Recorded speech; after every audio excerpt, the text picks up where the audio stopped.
Welcome back to the Awake Space Astrology Podcast. I'm Laurie Rivers, your host, here to help you with some inspiration to get those aspirations out into the world. And we are looking at the very last episode of 2022, December 30th of 2022 is our last episode. Can you believe it, guys? Can you believe it? The next episode comes out in the new year. So I thought we'd do a little recap of the predictions I've made over the last year. In fact, I made my 2022 predictions back in 2021, and there were a few that were favorites. I asked some of my astrologers and my students what their favorite of mine were, and I'll talk about those in the next segment. Then I have a great new section that we're just kind of launching for 2023, and it's called Astro Chat, where I sit with my mentees, my professional astrologers that I've trained and am developing in their professional careers. And we just talk about astrology, and that's up on deck in this episode. Of course, we have a patron shout out. We have grown so much. Now, this is coming out December 30th. And if you are a patron, I want to remind you, you have a 40% off all readings discount. That is good through December 31st. It goes away December 31st. So make use of it. You can book as many or readings as far out as you want. Okay. What else is up? Oh, I'm going to go over a little bit of Mercury retrograde through the houses and what you can expect from that at the end of the podcast. So, it's been quite a year, hasn't it? Let's do a little review. That's up next.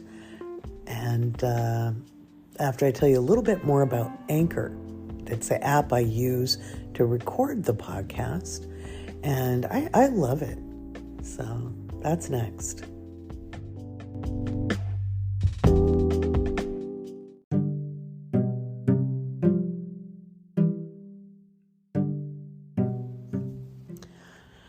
So talking about the predictions of 2022 that I made that worked. There were some good ones. First of all, calling the weather. Warned people back in December of 2021 that we really don't want to travel during the holidays. I warned people to get stuff done before July because time was going to move rapidly after. And of course, that all has occurred. I mean, where has this year gone, right? It really was the maze with the fog and the slip and slide. And we've been in the slip and slide on roller skates on an ice rink over this last 6 months. The prediction I'm most proud of, just from a technical astrological standpoint, was the rate hike by the feds. When the Federal Reserve Bank raised interest rates significantly in May. I called that back in December of 2021. And as a young astrologer, financial astrology was kind of like my weak point because I've always been a radical leftist, so I didn't want to deal with it. In my 30s, I decided to get better at it and really started refining my financial astrology work. So I'm very proud of that in particular. I asked my astrologers what they thought my predictions, which ones were their favorites. And you'll hear us talk about it in Astro Chat a little bit at the end. They liked the Super Bowl one because I called how the game would be played, how the reffing would be, and what the outcome would be and why. And that's one of my favorite TikToks of 2022. Of course, Kaycee mentions in the Astro Chat the Queen passing, called that. If you're a patron, then you know I called Donald Trump going down. And, I've gotten some flack on TikTok because everybody's like, well, it's obvious. It wasn't obvious when I called it. I called it before the January 6th committee hearings. And in some interesting detail, I think also being inspired to look at Merrick Garland's chart, even without a birth time, back in July. And I was like, oh my God, he's about to make an announcement. And he did. And it was funny because when I gave that little heads up of like, hey, Merrick Garland's going to make an announcement, then he did. Because I don't have houses to work with, the timing's hard to predict. However, every time I've given a date, it's been like 3 days later than the date range. And I'm like, that gets me closer to an ascendant for him. So I will eventually get his chart rectified. I had an interesting one in the Trump Going Down podcast episode that only patrons get. And I had said something about a DOJ announcement or a possible indictment, but that day that I had down for a Trump indictment was actually the day Merrick Garland announced the special counsel, Jack Smith. And so I thought that was fascinating. It wasn't an indictment, but man, it leads to one. And I said December wasn't going to be his month. So there we go. That was pretty cool. I think we'll see an indictment before the end of January. They're just racking up points.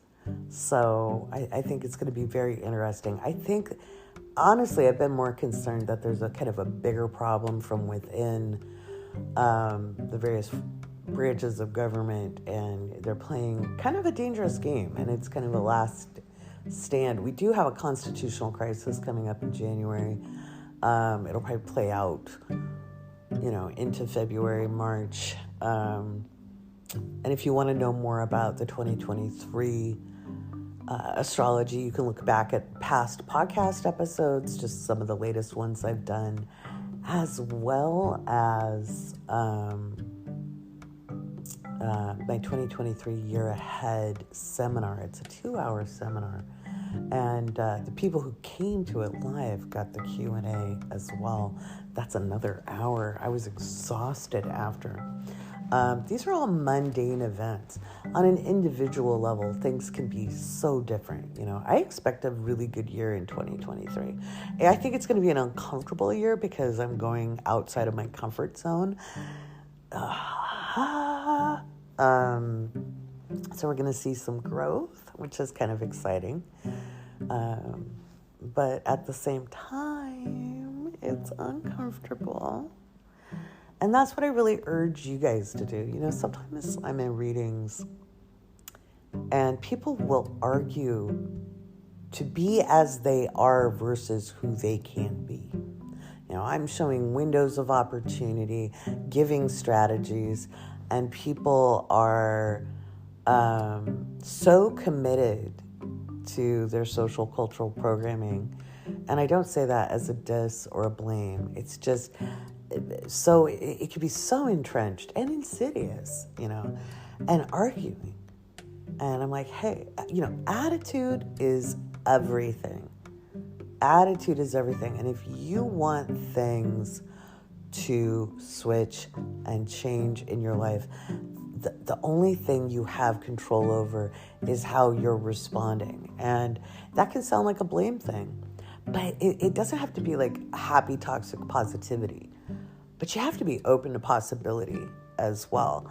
And what is the attitude you're doing something with? So you might be going through the motions or taking action, but you got to line things up with the feeling of it's possible instead of, it's not working, it's not working, it's not working, it's not working, it's not working. That's the main thing. And sometimes things just don't work out for whatever reason, and you see the why later on. Okay, take it from me. Lived a lot of life, been through a lot of things. Astrology is a great guidepost along the way. But, and remember, no astrologer is 100% accurate. That's an impossibility. I had somebody respond to one of my videos where I was like, hey, 87% accuracy is phenomenal. And they were like, you call that phenomenal? I'm like, yeah. Because first of all, anybody can be 50-50, all right? Anything above 50% is a fair amount of accuracy. You get to 60%, you're really good. You get to 70%, you're excellent. You get above that, that is phenomenal. So nobody is going to be 100% accurate. You get most of it, that's great. That's why I like to work on clients in consultative readings where we can strategize. So like, hey, here's the pathways. Here's what's possible. Here's what's probable. Here's what can happen if you do this. Showing the range of how energy flows. Because if you're just very deterministic and you're like, well, I got to wait for this eclipse to open a door, or I've got to wait for this transit, and these planets will make things happen for me, you're missing the point. And you'll hear more about how astrology works in the Astro Chat session, because I just had a really great conversation with Kaycee and Jennifer going over some thoughts and information about astrology that we really think people should know.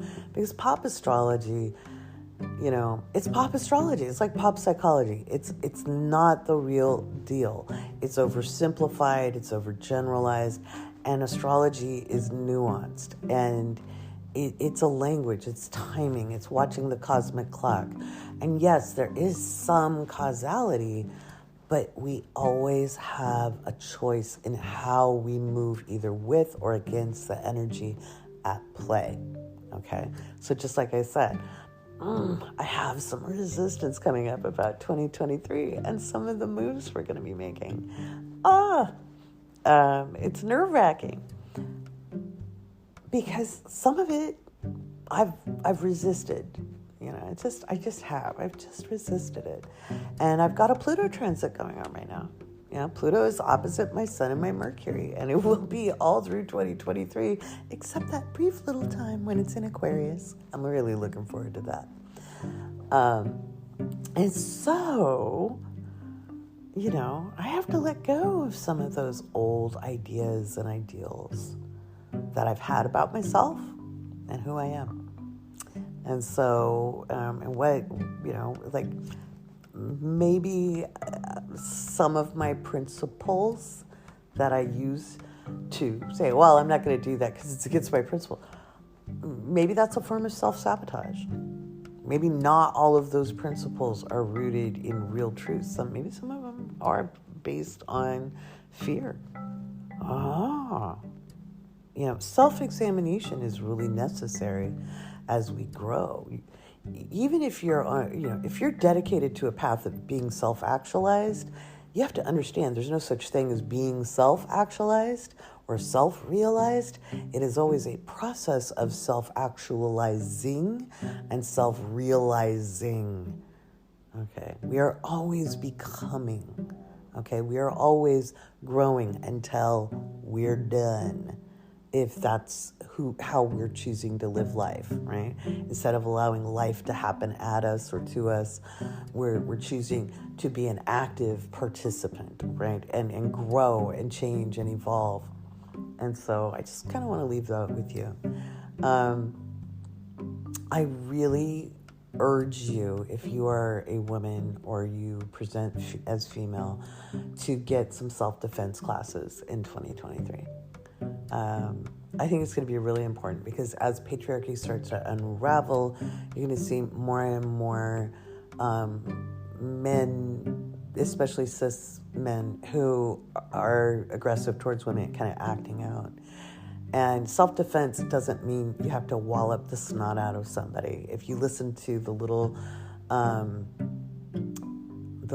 podcast I did the other night, that it's just short. It was like 18 minutes long. I talked about the parking lot incident where a guy aggressed me, right? And over really nothing. It was nothing. It was really nothing. There was no reason for him to get out of his car and move menacingly towards me, But I knew after years and years of training, to keep the distance between him and me and just be calm. Just be calm, not freak out, not be afraid, not yell, because until he would, if he kept coming closer, I would have raised my voice. I would have made a scene. I had my son in martial arts for many, many years, and this is the 3 weapons. This is the first thing they kind of learn in his dojo, and your first weapon is your mind. Be as aware as possible. Try not to put yourself in that dark alleyway or what have you in the first place. It's not a blame thing. It's just use your mind, right? Be aware. The second weapon is your voice. So you can yell, you can bring attention to a situation, you can tell somebody to back off. In my case, that was the weapon I used with this man. I didn't yell, I didn't raise my voice. I just very calmly said, no, sweetie, not today, not with me. And he was so shocked by that because it was so calm and so at ease. It was like, no, not today, not with me. And I walked away. Okay. And he backed off. He backed off before I turned and walked away, which was really interesting. I don't think he's used to women standing up for themselves. But had he kept walking towards me, I would have yelled. That would have been the next step. And the third and final weapon is physical force. And I loved that in the dojo because, basically the way we were taught was if you get down to having to throw hands, you've misused your first 2 weapons. It was a very traditional school, and it was like, when you get down to having to do physical violence, you failed, and that's an overstretch, but there were also a lot of kids, and, I always used to joke my son's sensei was like, Mr. Miyagi, really good teacher, very good philosophy. And I'm not saying if you ever have to physically defend yourself, you failed, because you haven't. That's what physical defense is for. But if we can avoid it, that's great. And I'm glad I didn't have to get into it with that guy, because I would have gotten hurt. I really would have, and probably in trouble. It would have, but he would have too. You have to be ready for that. We can't rely on men to defend us. And I'm just going to say, I want you to think back in life. How many times has a man actually protected you? Now, I know there's men who say they will. I've had lots of men say, I've got you, I'll defend you. I have always had to defend myself. Every single time. Every single time. Every single time. Growing up, I defended myself. In fact, I grew up with a lot of boys around, so I was often in fist fights with boys growing up. Boxing, wrestling, helping my brother practice wrestling. But I have never had a man physically defend me. I have had men aggress me. Okay? And so you can't be overly reliant on a partner either. You really can't. So it's important for women to know how, and people who identify as women, to know how to defend yourself. Should we have to? No. No, we shouldn't. But it's not a male behavior to defend yourself. I want you to look at nature. Animals of both sexes, notice I didn't say gender, animals of both sexes, or other sexes, of all sexes, we'll say that because I know there's more than 2 sexes. They defend themselves. Okay? They do. Male, female, intersex, hermaphrodite, however we want to discuss it. they defend themselves. You know, we're moving into the year of the rabbit in Chinese astrology, and rabbits defend themselves. Okay, they kick, they hit, they bite, they scratch, they run. Running away is also a form of defense, and I've used that as many times as I've kicked. Okay, running away is a very valid. Run and scream. They're all valid. Okay. But you want to have some training, because if you don't have training, it's really easy to freeze. And then you're going to blame yourself. You don't want to blame yourself. It's human to freeze, you know. But taking classes will build your confidence, and confidence affects your posture. It helps send off signals to leave you alone. Not that you're sending signals to aggress you, that on purpose, okay, but body posture plays a role. So self-defense classes can really help build you up. Now, I know not everybody can afford those, but maybe a group of friends can get together, right? And if somebody knows some self-defense, right? Or you can pool your resources and see if you could get a group discount with a teacher, you know. And there's you know, if you're in a city, there's lots of options. But you want to learn street fighting. Don't learn Olympic style. You can't defend yourself really all that well with Olympic style. Learn something that is very street smart oriented. That's my big advice for 2023. And I hope you don't have to use any of it ever in your life. Okay. But what I will say is when you take it, it isn't about being cocky or you go looking for anything. You just end up knowing a lot more about your body and how you are. All right. There you go. Okay. It's time for some patron shout outs.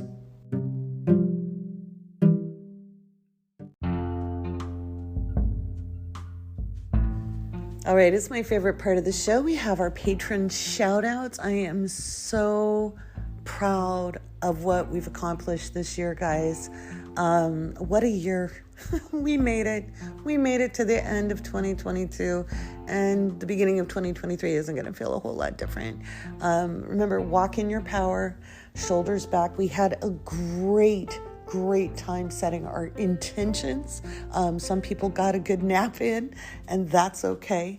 Let's see. I cannot believe how much we've grown this year. Thank you so much for supporting the work. We are over 750 patrons.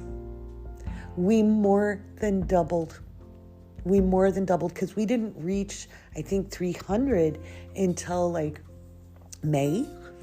You know, so good job, us. Thank you so much for your support. All of you help keep this podcast going. Help the TikTok keep it running. And you are going to allow us to go to the next level in 2023 when the Awake Space Astrology Podcast will also have a video episode. We're working out what the schedule's going to be. So speaking of planning those projects, that's something we're working on planning, and that will launch probably in March of 2023. I know I told you all about March, and you're like, Laurie, I'm like, yeah, but I got my own transits. Okay. And I have a lot of other stuff I have to finish up here for all of you guys, so that you get, I'm behind because I wasn't feeling well at Christmas time. So without further ado, let me give the great big shout outs. We've got Megan, Vicky, Julie, Sheila, McKenna, Morgan, Terry, M, Gabrielle, Sharon, Kayla, Charlene. Oh, I'm going to try this. I'm going to say it's Ksenia. I hope I pronounced your name correctly. I don't like to mispronounce people's names.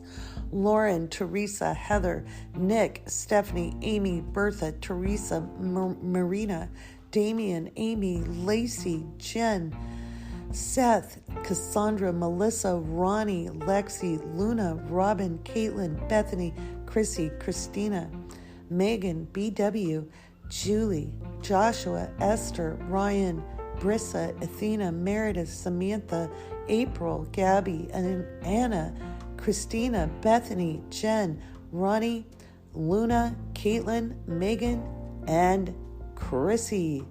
Angela, Monica, Margie, Britt, Monica, Megan, Terry, Tara, Priscilla, TM, Alyssa, Sarah, Jay, Sasha, Caitlin.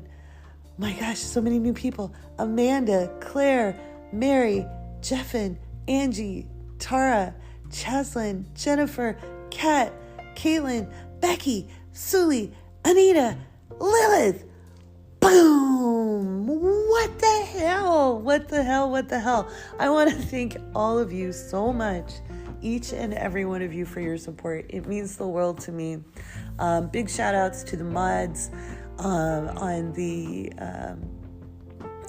Discord for all their help.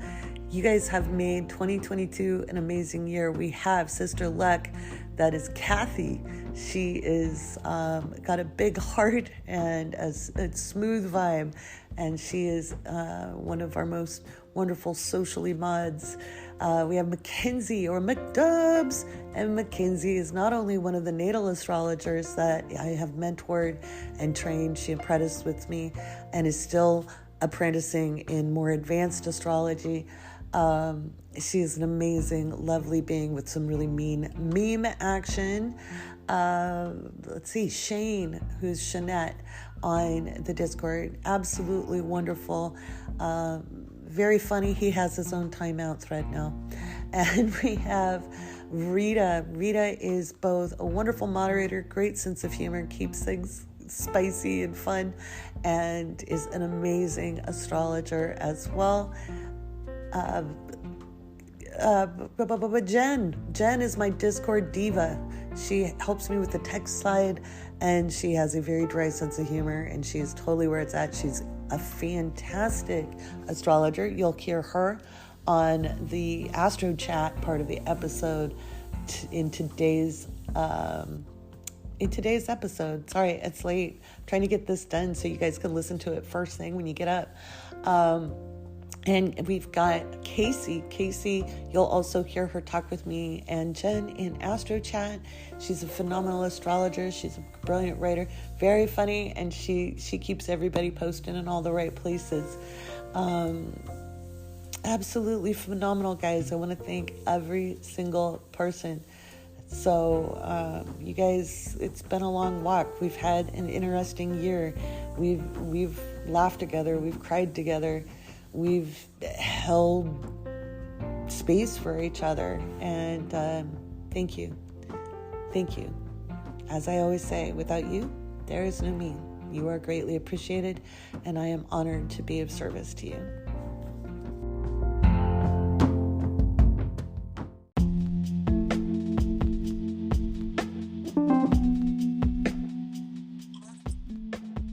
All right, everybody, it is time for Astro Chat. Talking with Kaycee and Jen, amazing astrologers who you can get natal readings with. And you go to wokeastrology.com. Yeah, wokeastrology.com, because we're filtering out people we don't want. Anyway, so that the people who are cool with that will come say hi to us. Anyway, welcome, Kaycee. Welcome, Jennifer. How you guys doing? I'm doing okay. I'm hanging in here. All right. How about you, Jen? It started off a little frustrating, but we're ending it good. Right. Well, it's first day of Mercury retrograde. So yeah, and I had to drive into the city. Ew. Ugh. Ew. Traffic was annoying. I bet. But now you're home and cozy. You got your keys. I took a nap. I ate. I slept. Nice. So, we had an interesting live stream tonight on TikTok, and it led and provoked some thought amongst ye old astrologers, and it made me think about, okay, just how we look at questions and things. And I was going to ask you guys, what were your thoughts about astrology? There seems to be so many misconceptions about what astrology is what astrologers do. Where did you guys start on your journey on like thinking it was or is, and how has that changed the more you've studied over the last year and a half or so? Go ahead, Jen. Okay. Okay, you guys are way too polite. Go ahead, Jen. I know. I just thought it was like, well, for most of my life, I was just like, oh, I would read it when it was like in a magazine or on the newspaper, and it wouldn't really make sense. I'd be like, oh, this is just really simplistic and surface level. But then I got TikTok and I started seeing that, oh, it's more than just one sign. You have all of the planets. I was like, okay, so I made my chart, and then I started looking into it, and I was like, oh, there's so much more. Mm-hmm. So, you know, I kept doing some research and like finding podcasts to listen to, and there's like, you know, some resources that were good and some that were better than others. Somehow I ended up on a live of yours, and I was like, oh my God, she's talking about the philosophy behind it, and it's making so much sense. Because I just loved your approach to it, like talking about not just it being like so binary. Actually, we were talking about this a lot earlier too. Yeah, it was like really refreshing to see. I'm like, oh, there's a modern take, and we don't just have to repeat what is written in these books. Right. Because some of it was kind of like, people are recommending this, really? Right. Right. Yeah. Astrology comes in and out of fashion, and so you'll get a lot of books written in certain time periods, and then, you know, there's a quiet lull, and especially right now, like again with that, there's this huge focus on Greek philosophy, and I noticed it's not just in astrology. I saw it in like Psychology Today. And I saw another article, and it seems to be there's a bunch of experts out of Oxford and Cambridge who are just really pushing the whole Western civilization, Greek patriarchal narrative right now. And it just is kind of mirroring where astrology kind of went. And I'm like, why would we use that if we're trying to grow? I don't know. It just makes zero sense to me. Totally different cultures. Anyway, I'll get off my high horse. So, what was your biggest aha? Like as you got into it?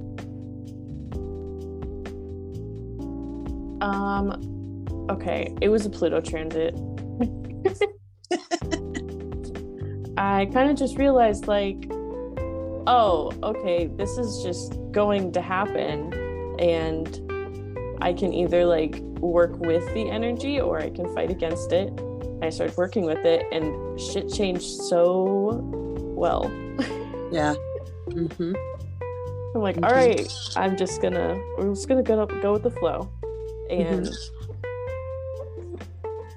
you know what? It worked. I stopped. Yeah. You don't want to fight through a Pluto transit. No, you're gonna transform. So just, you know, you just lay there and like float in the lazy river. Just let it take you. Yeah, lay there. Think of England. Just kidding. Oh, God, what am I like tonight? Oh my God. What about you, Kaycee? Like, what were your preconceptions and what changed?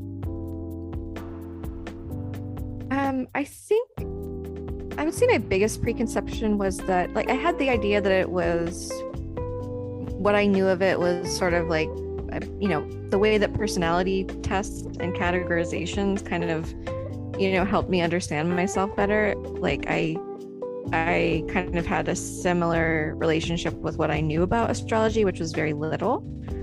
And I did kind of come across and then eventually I would seek out, like, you know, very general, like more sun sign type astrology. But it never like I found it, I enjoyed reading it and looking at it, but I didn't really know where to go from there. And the things that I was finding on my own were interesting, but they didn't lead anywhere. Right. So it was just kind of like a very loose sort of, personality thing that I would interact with sometimes. But I think, and then, once I got onto TikTok, the algorithm was feeding me a lot of TikTok astrology is very individualistic. And I feel like I was seeing a lot of, I guess astrology enthusiasts that, people posting astrological content that was mainly having to do with like warning people about, transits that related to specific personal placements. And they kind of were just a lot of comments that people kind of getting stirred up about that. And at first I was like, I remember seeing videos like that and like kind of just taking them in, and they never really amounted to anything. I never found them really helpful. I didn't feel prepared for anything, so I don't know, it wasn't very useful to me. And it just seemed like content, like in the worst way, just like stuff online, and they weren't explaining to me anything that I found useful or understandable. It was just kind of like, very main character, but like very surface level, boring main character astrology. So, finding you on TikTok, it really was kind of a lightning bulb moment for me, because it was the first time that astrology really, that I understood that there was something much deeper available in astrology. And that feeling has only, as I've studied and understood more, has only, grown. Because to me, one of the most powerful things about astrology is not just that it helps you understand yourself and your personality better, and your potentials better. And it can certainly do all of those things, but it also, in my opinion, if you're using it right, you're also feeling more connected to other people, and you're also feeling more connected to the world around you, because none of us are the main character. we may not be our own main characters, you know what I mean? But like, right. There's like an underlying depth and connectivity that is why I became an astrologer. You guys are so awesome. Yes. I love being able to like step outside and pull up a chart and then look up at the sky and find the planets. Or just like when I'm stressed out, I'll just like go outside and look up at the sky and I'll be like, damn. Exactly. We all live under this. We're all affected by the same energies. Yeah. Just how we're we also consciously. Yeah, we're individuals in a collective experience. And Kaycee, you kind of nailed the personality test thing. Is really common, I think, in a lot of people's perception, because that's how astrology has popularly kind of been billed, especially since like the 60s. And because natal astrology is a relatively new form of astrology.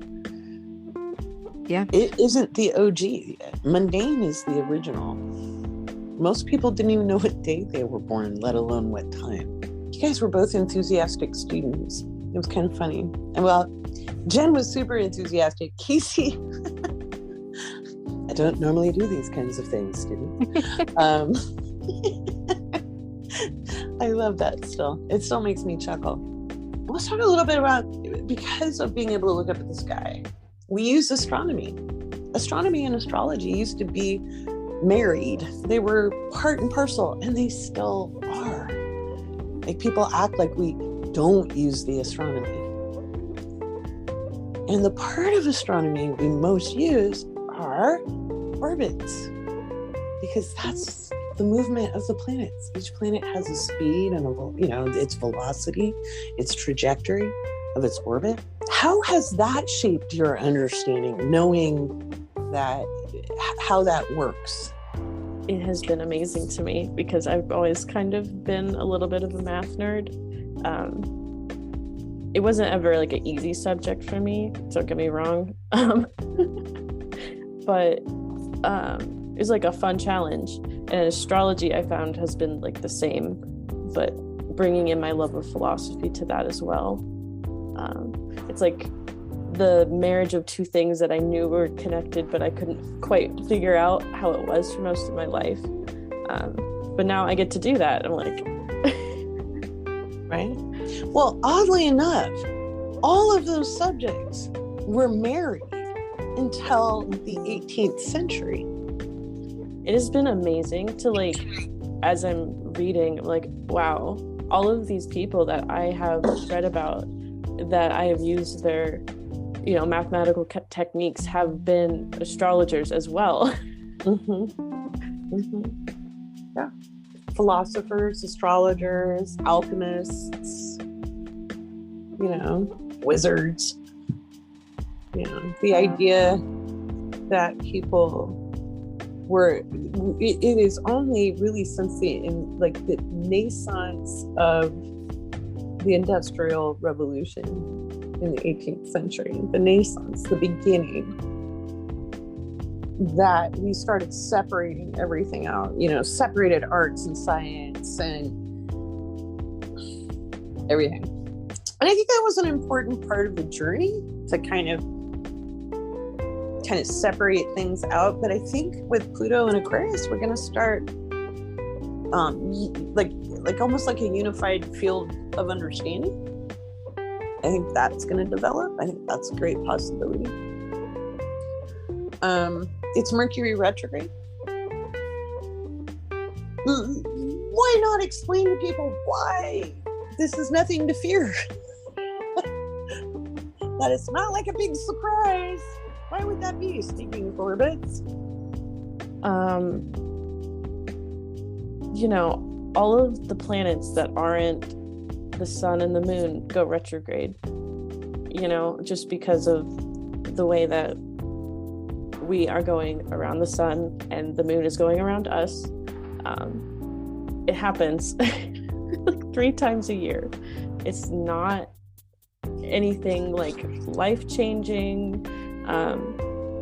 It's just a time that things are going to come up that you've maybe been putting off. It's smart to review things, take your time. It's like a revising time. Yeah.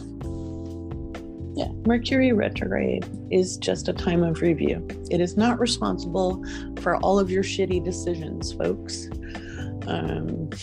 It's just not. And in fact, it's a really beneficial time.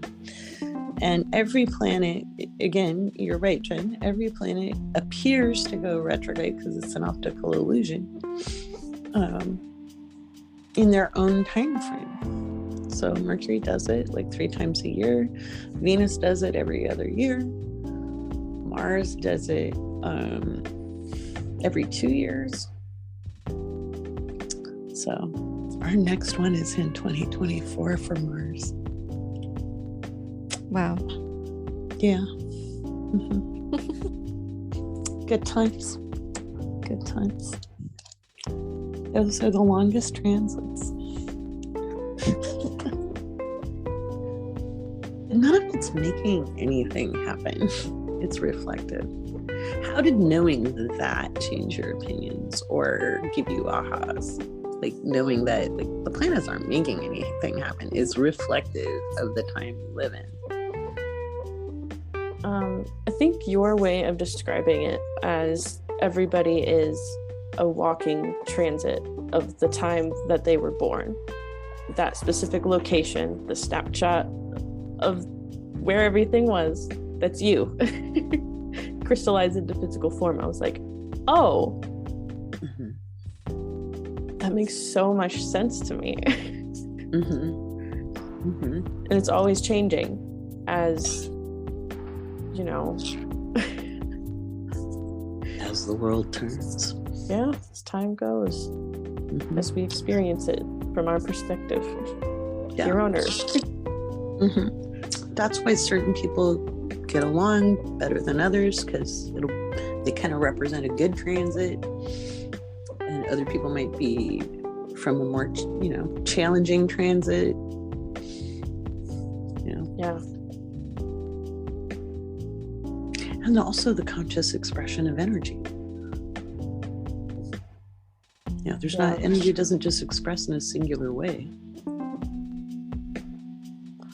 Right? Yeah, being able to understand that there is a spectrum. And then observing that with people in my life and within myself. It was really cool. And eye-opening and very helpful, actually. Right? That'll keep you busy for a lifetime.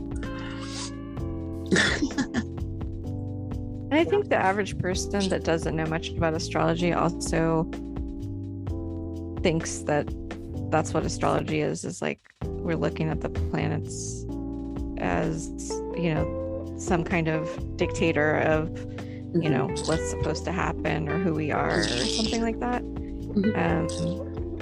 Very deterministic. It is. And I feel like when you understand that it's reflective and you understand the history of how astrology developed, even just kind of on a basic level, it makes so much more sense. And I've always been I've always been really into the humanities. So once I kind of understood the context of it, I got a lot more excited about it. Because it's just so human, and, you know, it makes sense that people looked up at the sky, you know, thousands and thousands of years ago, and they made, you know, determinations and used it as, you know, a clock of sorts, where they were able to, you know, calculate certain things over time. I think it's so cool. Yeah, they started with the sun and the moon. You know, those are the most obvious. You know, and you didn't have to be an astrologer to use the sun and the moon. People use them for navigation. That's why, like, Venus was used as for navigation a lot. So was Mercury, Jupiter. Yeah. Well, and the other thing is that you think about those people that were observing thousands of years ago, and they were observing the same planets that we are now observing. And I think that's part of, you know, that's like a really clear example of, like, our existence here on Earth is not just about us as singular entities, right? Like, it's about this much larger thing that we're all participating in. And it's like almost overwhelming, but I think it's just so cool. Yeah, it's nice to look up at the moon and realize you're not the only person who's looked at it. No. I've often, like, even before I was an astrologer, you know, when I'd look up, I was fascinated by the moon. Imagine a Cancerian being fascinated by the moon. Partly because I was born the day the moon landed, or actually came back from the moon. And I knew because everybody told me that. But I remember thinking, wow, like, people, you know, from the past, I'd think of historical figures and, like, did they see the moon the same way as me? You know, did my great so-and-so look up at the stars? No wonder, you know, because it's awe-inspiring when you get a good look at the stars and you go out where there's no light pollution. How can you not look up and wonder? You know, and it's easy to understand why ancient cultures, especially without the scientific knowledge that we have, would attribute happenings, you know, like deterministic things, because they didn't have any other understanding. Yeah. Although I will argue the moon and the sun are more causal, and I think the other planets might have some causality at a subtle energy, like the quantum level. because I think it has to do with gravity and orbits, and we just haven't measured it with science, you know. Yeah. But the sun and the moon obviously have an impact on our planet and our life. Astrology is a deep subject. It has, because it's not a singular subject. You know, you've got the astronomy, you've got the math, you've got the philosophies, you've got the history, and there's astrology for everything. You know, it's not just humans. Like, again, natal astrology is kind of like birthed pretty much in the 19th century, I would say.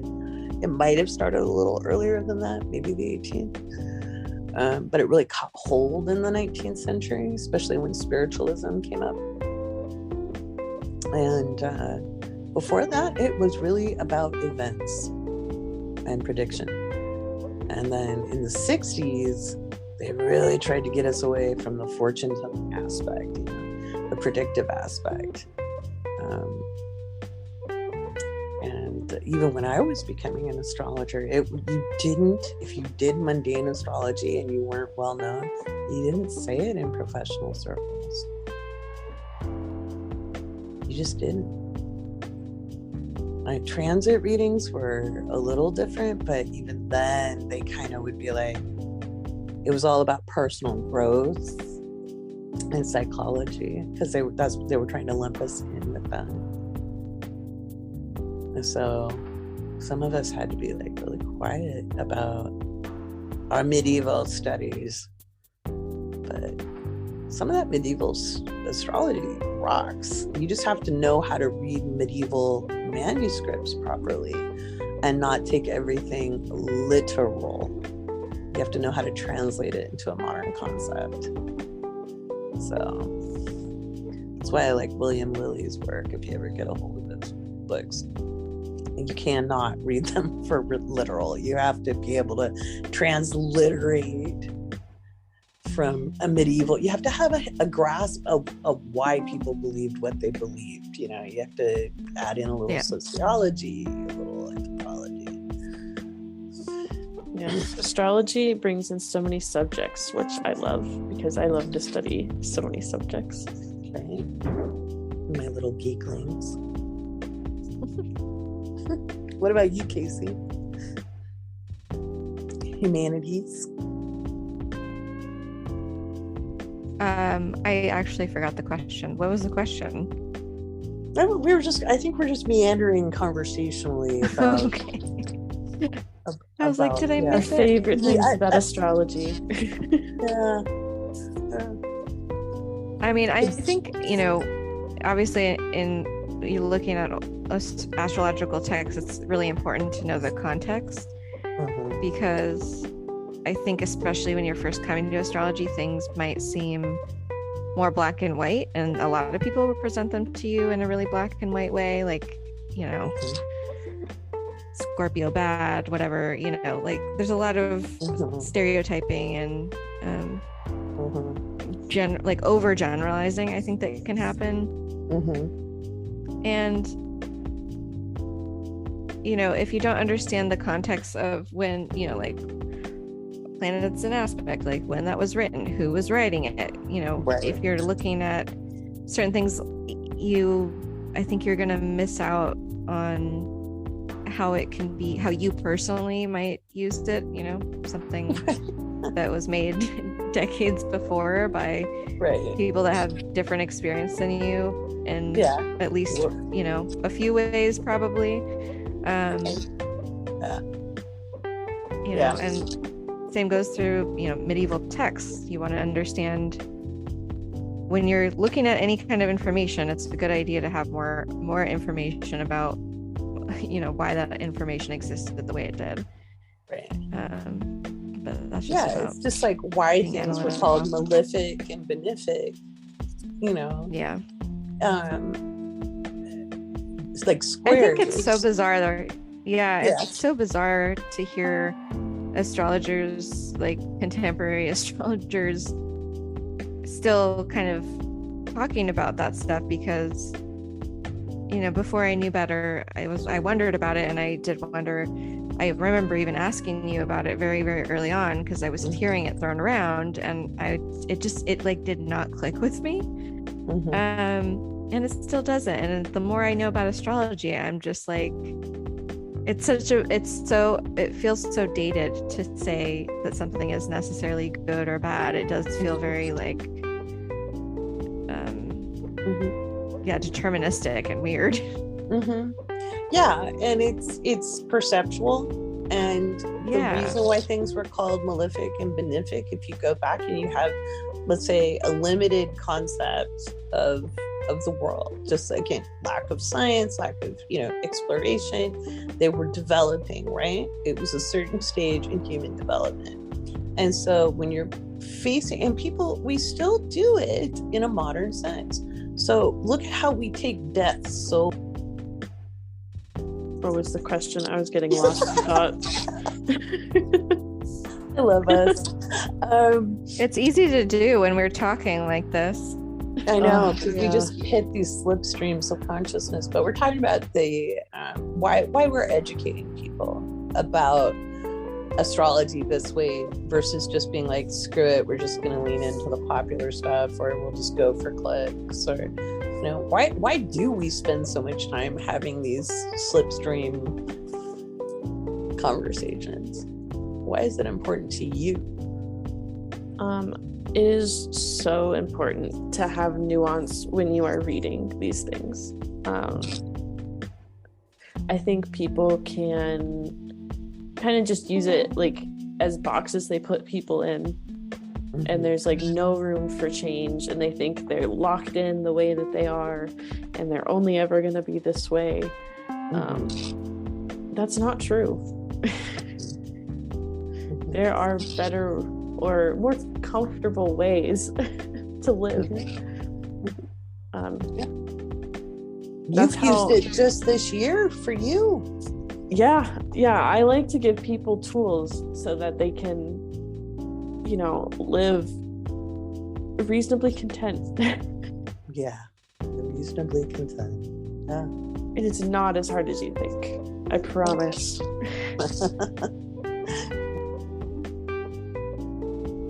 We love Saturn. Be afraid. Yeah, it's going over my ascendant right now, so it's been on my mind. It's a great transit. Saturn over your ascendant can be a great transit. The first time's kind of hard, especially like the younger you are. I was like a teenager when it did that, and it was not a fun time. But I didn't also know what was going on astrologically. If I would have had the knowledge. So like the second time it did it was like 2016. And it was still uncomfortable, but I knew what was happening. And I was like, oh, shit. I got to put myself out there. I've got to be my own authority. I can't. Right? Oh, my God. I can't blame other people for the bullshit that is my life. I have to own it. Oh. The drama. Put on my little heating pad and soothe myself and step into my own authority. It's nice though, once you do it. Right. And look at you being a professional astrologer and all with that transit, huh? Right, it's nuts. Right. I never thought this would happen, but I am pleasantly surprised. Love it. So, yeah. So both of you guys are open for readings, right? Yes. Yes, we are. Mm-hmm. Now, this is going to come out on Friday, which is the last day of the Patreon 40% off sale for readings. Ooh. Yeah. Good deal. Yeah. It is a good deal. So if you're a patron, it's your last day. And also, it's your last day to join Patreon at either the $3 or $11 level because prices go up. Yeah. We're going to start an astrology club in 2023. I'm very much looking forward to that. Yeah. And Jen was part of the impetus for that. I feel like we need more people to talk astrology with from, you know, a non-patriarchal perspective. So let's do it. Right. Yeah. We're going to start somewhere. Yeah, absolutely. And I've taught enough like one-off classes. So what we're going to do is once a month, and this is going to be a Patron tier that opens in January. So next week. We'll start with it'll be one recorded class a month. And we were thinking what office hours would be. What were you guys thinking? Like once a week. Once a week. Yeah. Yeah. And different days, we can figure it out. Absolutely. Yeah. We'll see when everybody wants to meet. We'll make a little poll. Yeah. We also need to figure out which one we're going to start with, which class everybody wants to do first. Oh, we're not going to leave it up to a vote. Well, I'll give you an order. I'll arrange that. But some things are not meant to be democratic. Coming in. Yeah, some things have to. The hierarchy will always exist for a reason, but it doesn't. But as far as times and dates and stuff, we can work that out, and we'll set up a poll. But you guys, the nice part is it's going to be the natal astrologers holding office hours.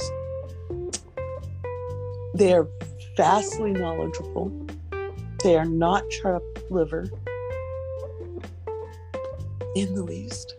I get a little annoyed when people act like that. They're like, I will only have you, Laurie, read natal charts. And I'm like, well, with that attitude, you will be sorely disappointed. I have a lot of the people you've trained personally. Yeah. How much time do we spend?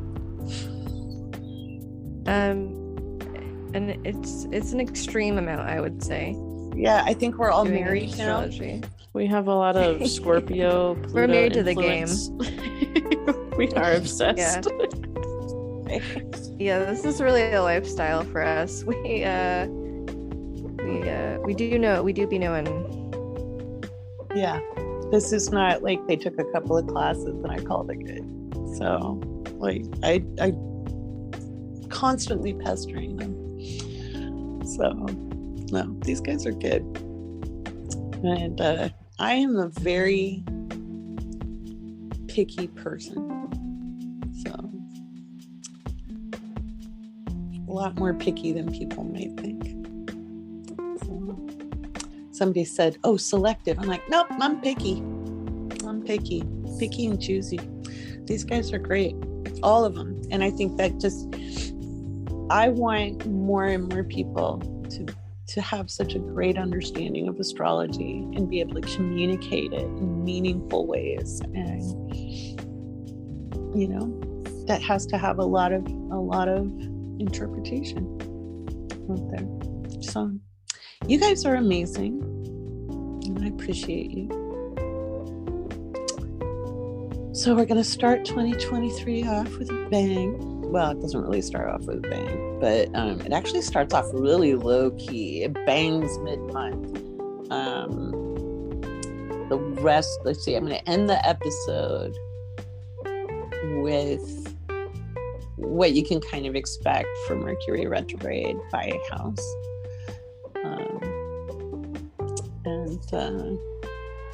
I might talk about, I think, the beginning of this, because we're recording this first. I think I'm going to go over my favorite predictions.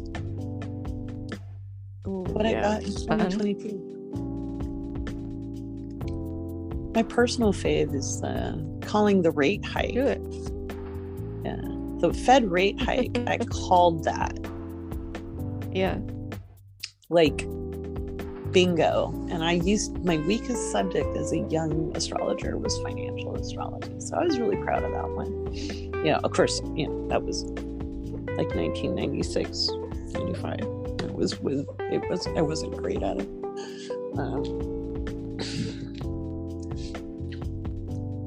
Just to stroke my ego, what were your guys' favorites?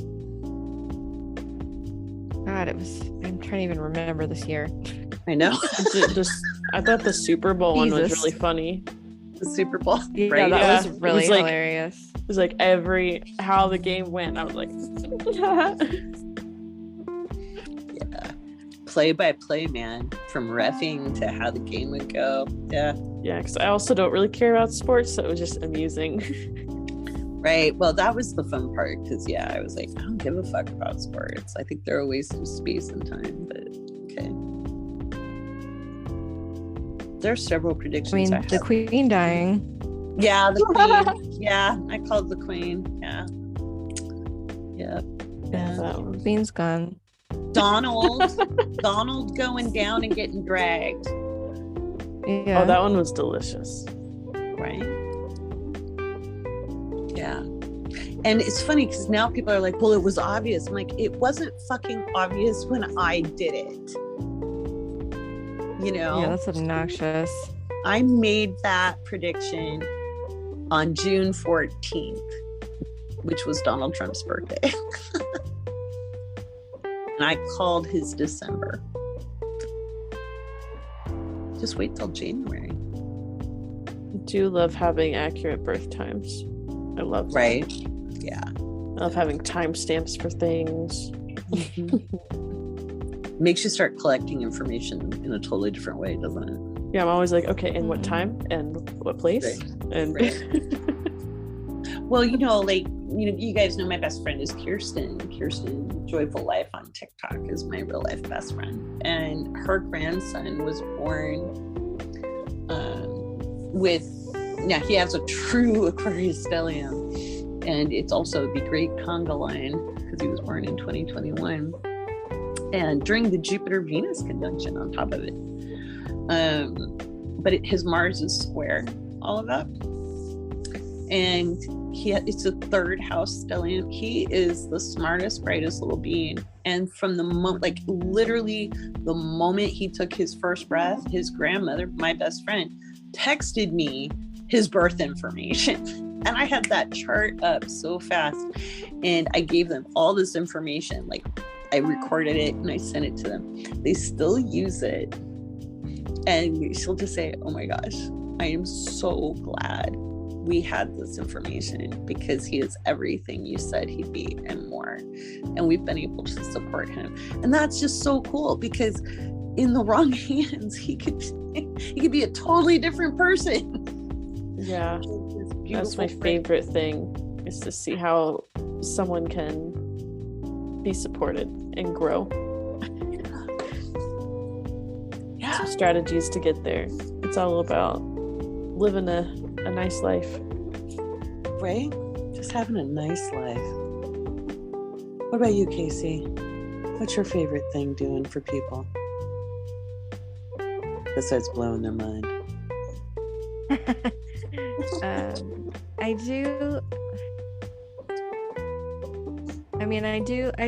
I really like when people, I guess that is blowing their mind. I do. It's satisfying. No, but I've heard a lot from people that it's almost like a relief that seems to happen sometimes with that they're telling me that they feel seen, and I think it's so hard to see ourselves clearly, and so giving people a perspective of themselves in this kind of zoomed out way, but that's also very detailed and intimate, is really, I really enjoy that. I really enjoy helping people to get a better sense of who they are and kind of what they can do with that. Yeah, that's powerful. And you both, you guys really do that. You really hold space. You make it a sacred experience in a non-cheesy kind of way, and just holding people there. And I love that. All of you guys do that. That you each have your own, and you do make people feel seen. It's beautiful. All right. As always, it is a pleasure, my friends. Thank you for having us. This is just wonderful. Geeking out. All right, talk to you in like 2 seconds.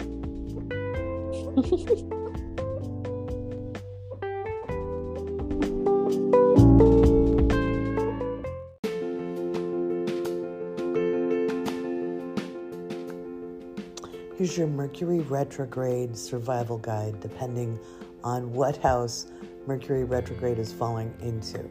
So remember, you have all 12 houses, all 12 signs. Okay?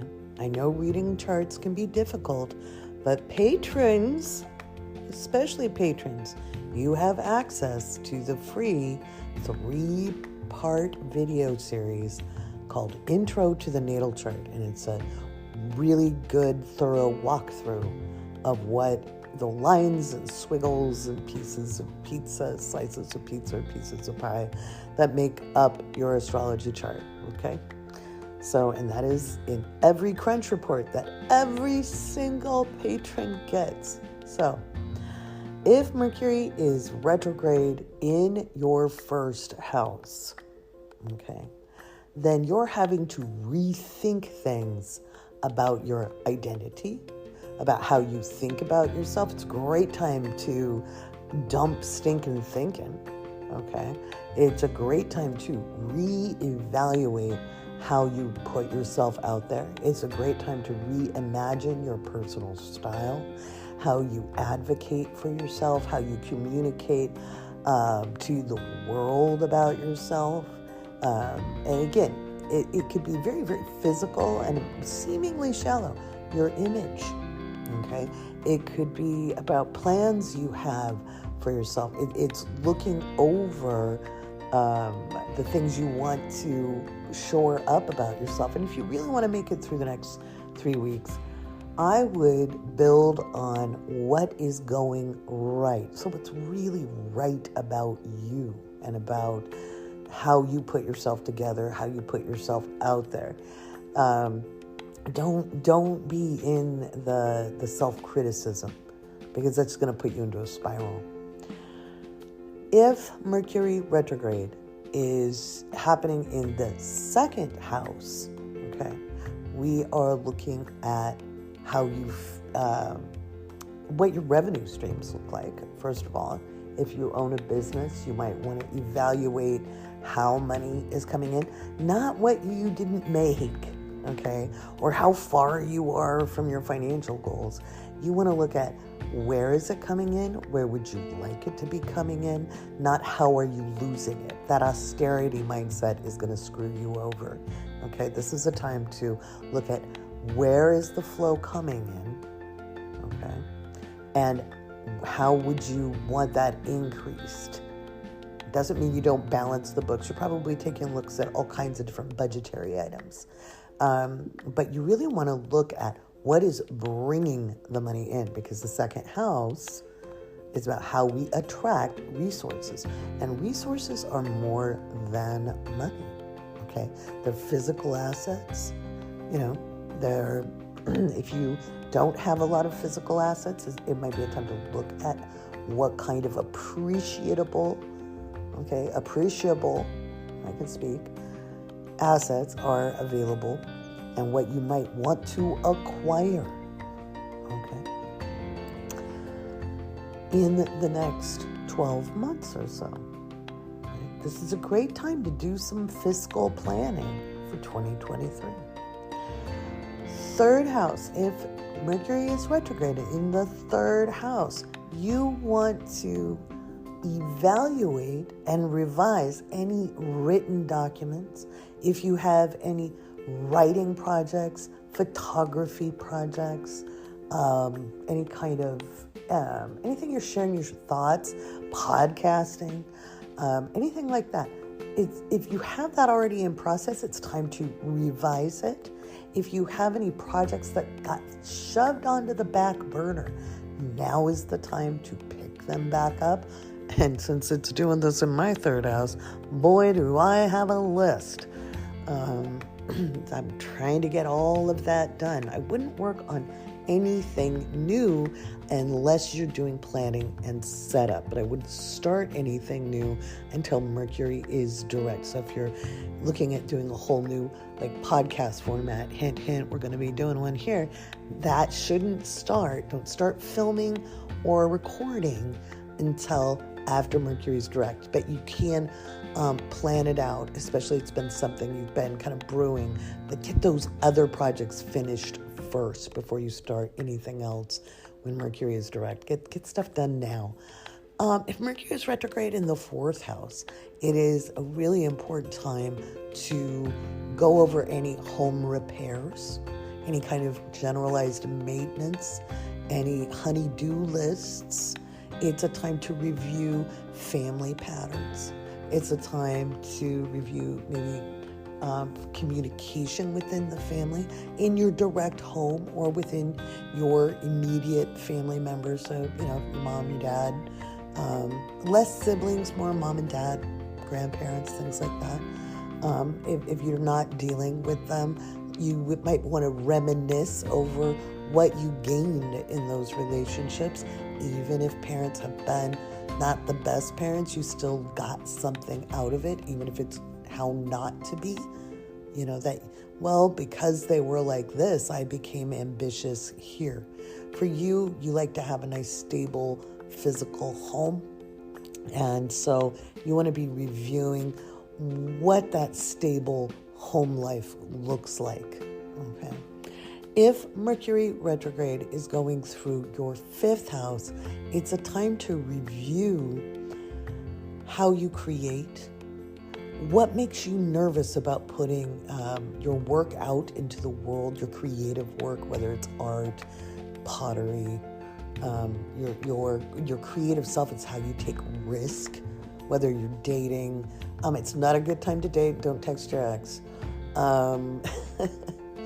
It's if you have some artistic visions, it's a time to kind of pick up some of those babies you put down and work on putter on those a little bit, or work on your creative vision for the future. If you're a performer, a writer, a dancer, any of your hobbies, it's a great time to get supplies for those. I wouldn't start a new project, but pick up the WIPs, the works in progress, any of that kind of stuff.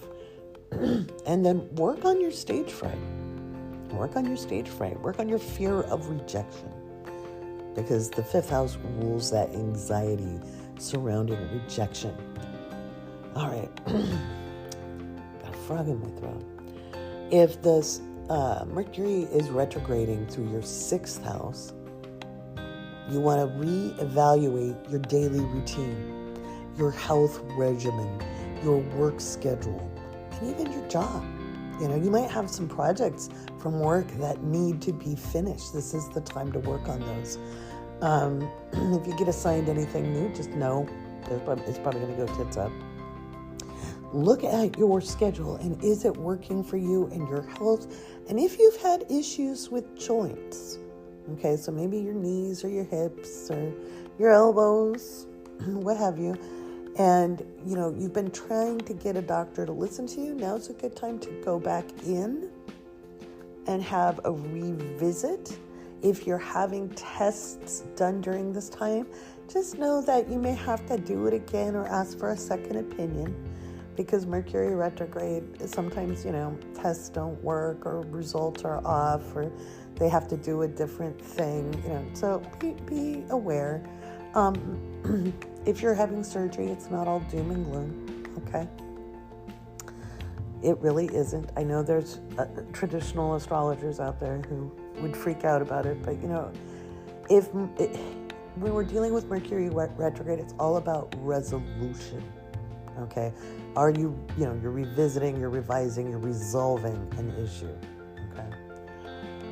So if Mercury retrograde is going through your 7th house, you're looking at how you spend your time and energy with somebody else really close to you. Could be a best friend, a business partner.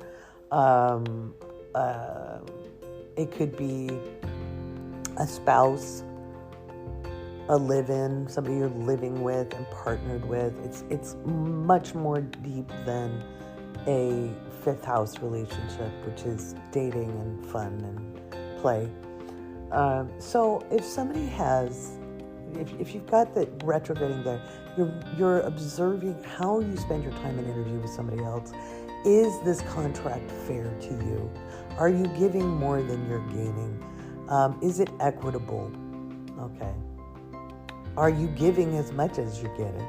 You know, is it fair? And is it spelled out? Right? So there's that. So just reevaluate your energy and your time and how you are in that partnership. Again, this could be a business partnership too, or a working collaboration. 8th house is the mysteries, right? So it's everything that's kind of unknown, dealing with the unknown and the unknowable and solving mysteries. So, you know, that's why it's grief. We feel like there's a puzzle piece missing, right? It's also investments. Okay, so this is a good time to review the portfolio. This is a good time to look at any rental properties you already own. I wouldn't look at purchasing anything new anytime soon if you have Mercury retrograding through that 8th house, but it's a good time to check on any physical investments, and that includes portfolios of any kind. It is also a good time to review, all right, how you are supported by others. Are you allowing people to support you and help you build your foundation? The 8th house does govern money as much as the 2nd house does, but this is money you do not physically labor for, okay? So it's something that's either more passive or it comes through someone else. It also rules mortgages. It rules debt of different kinds, and interest-bearing things. So there's that. You may be having some metaphysics go on as well, where you're reviewing what you've learned about spiritual things. This is a great time to go back over any genealogy you've been working on. 9th house is, if Mercury is retrograding through the 9th house, I really don't suggest a big road trip or a long plane ride or a big travel event overseas, you know, a long distance travel, because it's just going to be one thing after another, and you could be like grounded on an airplane because there's a mechanical problem or something like that. It doesn't mean there's doom and gloom on the travel. It's just going to be a pain in the butt. This is a time to review your travel goals. It's a time to review what you want in life, as far as your goals, your wider vision, and it's a time to look at your principles and your beliefs, the dogma you were raised with, and what do you want to unpack out of that, change out of that? What kind of belief foundation do you want to build for yourself? And then we have the 10th house. This is reviewing what your power dynamics are in the world. How do you stand with your boss? Are you happy with that? Do you want a different boss? Do you want to be the boss? It's not a time to put in for a promotion per se, but it is a time to do some reputation maintenance. If you have a desire to be up and out in social media, this is a time to look at maybe tweaking your brand. Okay, so there's all of that. If it's the 11th house, then we are looking at your hopes, dreams, inspiration, and aspirations. Speaking of social media, this is how you build your audience. So if you've been having trouble getting going, if you've been it's time to not try to grow the audience, but it is time to love on the audience you already possess. If you have 100 followers, give that 100 followers the same attention you would give if you felt like you were a big creator. Oh wait, would you give people attention? Well, if you want to build relationships, you kind of have to. This building relationship online is important, getting a connection. It's a good time, speaking of connections, to connect with old contacts, people in your wider professional network. It might even be a good time to get a hold of an old mentor if they're still around. If you have Capricorn in the 12th house, if Mercury's retrograding through that 12th house, this is a time to review, why are you anxious? Why are you in the doldrums? If you are, why, instead of why, you might know the cause, but what is it doing for you? You want to turn that gritty, isolated feeling and turn it into a connection with the all that is, to connect to your higher power or your higher self. This is a good time to reinstitute a meditative routine.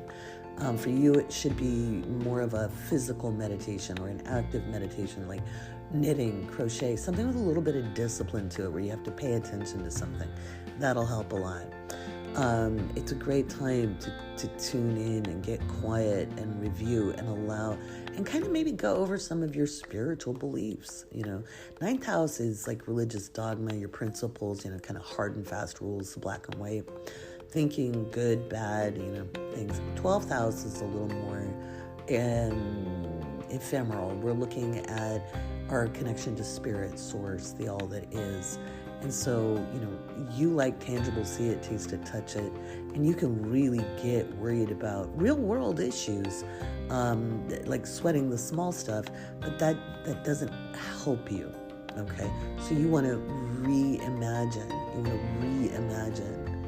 So your imagination can feel just as real as everybody else's physical reality. And so why would you live in a warped and twisted space? Wouldn't you want to live in something far more amenable? So work on how you're imagining things to be. And that is your Mercury Retrograde Survival Guide.